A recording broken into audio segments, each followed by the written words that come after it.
Justice Soumen Sen was formally sworn in as the Chief Justice of the Meghalaya High Court today. Governor Sage Vijay Shankar administered the oath of office during a ceremony held at the Raj Bhavan in Shillong. The event was attended by Chief Minister Conrad K. Sangma, Deputy Chief Minister Preston Tansong, Leader of the Opposition Mukul Sangma, several cabinet ministers, senior government officials, members of the judiciary and other dignitaries.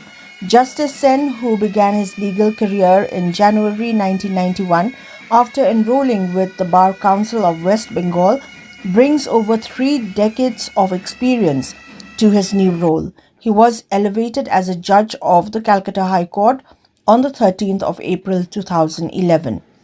Prior to his appointment as judge, Justice Sen served as a senior central government advocate, representing key institutions such as the Reserve Bank of India, the Securities and Exchange Board of India, and the Small Industries Development Bank of India in numerous civil, constitutional, and banking cases.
I, Soumen Sen, having been appointed as Chief Justice of the High Court of Meghalaya, do swear in the name of God that I will bear true faith and allegiance to the Constitution of India as by law established, that I will uphold the sovereignty and integrity of India, that I will duly and faithfully and to the best of my ability, knowledge and judgment, perform the duties of my office without fear or favor, affection or ill will, and that I will uphold the Constitution and the laws.